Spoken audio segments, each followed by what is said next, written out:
Film की शुरुआत होती है एक बैंकर एंडी डुफ्रेन। उस पर अपनी पत्नी और उसके प्रेमी की हत्या का आरोप लगता है। भले ही एंडी बार बार कहता है कि वह निर्दोष है, लेकिन अदालत उसे आजीवन कारावास की सजा सुनाती है और भेज देती है शॉशैंक जेल में।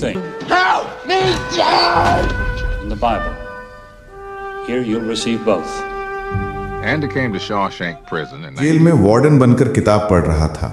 अचानक नियमित निरीक्षणों का दौर शुरू हो गया। वो आदमी घबरा गया क्योंकि उसके हाथ में जो किताब थी उसमें गुप्त चाबी थी। हालांकि जब गार्ड कोठरी में पहुंचा तो उसने उस आदमी का मुंह जेल गार्ड के सामने कर दिया। फिर उसने कोठरी में तोड़फोड़ शुरू कर दी और बंद पड़ी किसी चीज की तलाश करने लगा। एक निष्फल तलाशी के बाद गार्ड वार्डन की अनुमति से कोठरी से बाहर चला गया। जब एंडी को लगा कि अब वो खतरे से बाहर है, तभी वार्डन ने उसके हाथ में बाइबल देखी। सौभाग्य से वार्डन ने किताब नहीं खोली, बल्कि उससे एक सवाल पूछा, अभी तक वहां देखें, क्योंकि आपको पता नहीं है कि घर का मालिक कब आएगा। मार्क, लेकिन मुझे पसंद है कि मैं दुनिया का प्रकाश हूं। जो इस नियम का पालन करता है वो अंधेरे में नहीं चलेगा, बल्कि उसे उड़ान भरने का प्रकाश होगा। जॉन अध्याय 8। एंडी को किताब की बातें कंठस्थ करते देखकर बुजुर्ग बहुत संतुष्ट हुए। जाने से पहले उन्होंने एंडी को बाइबल लौटा दी और उससे कहा, श्यावशु को पता था कि वो सचमुच वहां है, लेकिन दयानियों के निदेशक को यह नहीं पता था कि बाइबल ने न केवल एंडी को भागने का मौका दिया, बल्कि उसे खुद को गोली मारने के लिए भी मजबूर किया। यह निरीक्षण दरअसल वार्डन द्वारा एंडी की जांच थी।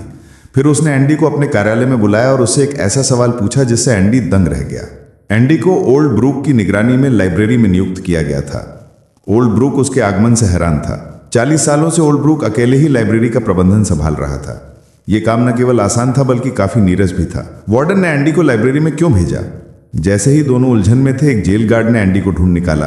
पता चला कि वार्डन ने एंडी को लाइब्रेरी में इसलिए रखा था ताकि वो अपना खाली समय पढ़ाई में बिता सके। एंडी ने मेज लगाई, ओल्ड ब्रू से 2 पन्ने और एक कलम मंगवाया और ट्रस्ट के अवसर पर चर्चा करने के लिए गार्डों के सामने बैठ गया। कुछ समय बाद ही एंडी के वित्तीय प्रबंधन कौशल को कई गार्डों ने पहचान लिया। शैवशंक के जेल के ज्यादातर जेल गार्ड्स अपने टैक्स रिटर्न में मदद के लिए एंडी से गुहार लगाने के लिए कतार में खड़े हो गए। साल भर तक एंडी सभी जेल गार्ड्स के टैक्स रिटर्न की जिम्मेदारी संभालने लगा। वो उन्हें रियल एस्टेट निवेश की योजना बनाना सिखाता था। वो कर छूट का लाभ उठाने और ऋण के लिए आवेदन करने में किसी पेशेवर लेखाकार से भी अधिक कुशल था। यहाँ तक कि जिला गवर्नर को भी अपना अहंकार त्याग कर एंडी को अपनी सेवाएं सौंपनी पड़ी। एंडी का सबसे बड़ा इनाम सबकी सद्भावना थी। चूंकि काम बहुत ज्यादा था, रेड को एंडी की मदद करने के लिए नियुक्त किया गया था। परिणाम स्वरूप वो कपड़े धोने के कमरे में बहुत कम काम करता था। लेकिन इस खास दिन कुछ अप्रत्याशित हुआ। लाइब्रेरी का प्रबंधन करने वाला बूढ़ा बॉब अचानक पागल हो गया और उसने यूयू की गर्दन पर चाकू रख दिया। डे और एंडी ने जल्दी से उसे मना लिया। जीवन के उतार चढ़ाव से डरते हुए वो जानता था कि ज़ियाओ शेंग के जेल ही उसकी अंतिम मंजिल होगी। जाने से पहले उस बुजुर्ग महिला ने जेल के पहरेदारों से गर्मजोशी से हाथ मिलाया और फिर ज़ियाओ शेंग के जेल से बाहर चली गई। उस पल उसे ऐसा लगा जैसे कोई बच्चा अपने परिवार द्वारा त्याग दिया गया हो, असहाय और जिसके पास कोई सहारा ना हो। बाहर की दुनिया नाटकीय रूप से बदल रही थी। वो खुद को खोया हुआ और असहाय महसूस कर रहा था। बूढ़े बू को जिंदा रखने के लिए जिया शिववान ने उसके रहने की जगह का इंतजाम किया और उसे डॉक्टर की नौकरी भी दिलवाई। लेकिन बूढ़े बू की तमाम कोशिशों के बावजूद उसके हाथों में गठिया का दर्द और स्टोर मैनेजर का तिरस्कार उसे परेशान करता रहा। इससे भी बुरी बात यह थी कि बूढ़ा बू आधी रात को जाग जाता था और उसे पता भी नहीं चलता था कि वो कहाँ है।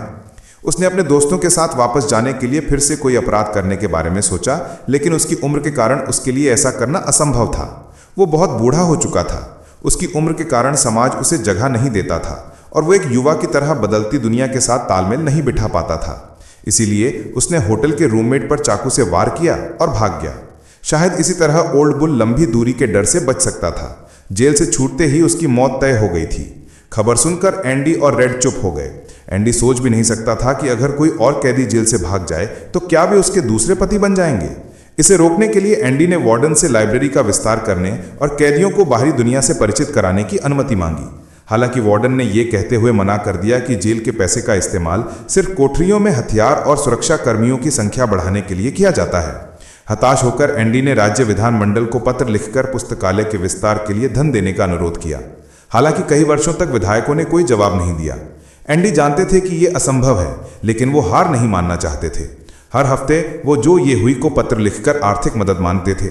6 साल बाद एंडी को चुप कराने के लिए परिषद ने $10,000 का वार्षिक अनुदान और ढेर सारी किताबें व सामग्री मंजूर कर दी। हालांकि जो ये हुई ने एंडी को कम आका। किताबें छांटते हुए एंडी को अंदर एक रिकॉर्ड मिला। अचानक उसके दिमाग में एक साहसिक विचार आया। उसने स्टूडियो का दरवाजा बंद किया, रिकॉर्ड प्लेयर पर रिकॉर्ड लगाया और रेडियो चालू कर दिया। देखते ही देखते पूरी कक्षा में उस मधुर गीत की धुन गूंजने लगी। सभी अपराधी अपना काम बंद कर बैठ गए। इस पल संगीत सबके दिलों में गूंज उठा। उन्हें अपनी अंधेरी जेल में आज़ादी और उम्मीद की एक किरण महसूस हुई। हालांकि उन्हें पता था कि वो एक दलदल में फंस गए हैं, फिर भी उन्हें आसमान की ओर देखना चाहिए था। आसमान ऊंचा और मजबूत था और हालांकि उसने उनके शरीरों को बांध रखा था, लेकिन उनकी आत्माओं को नहीं। जल्द ही संगीत ने दर्शकों को अपनी ओर आकर्षित कर लिया, लेकिन एंडी ने संगीत बंद नहीं किया। इसके बजाय उसने रेडियो की आवाज तेज कर दी। शरीफ ने शीशा हटाकर स्टूडियो खोल दिया।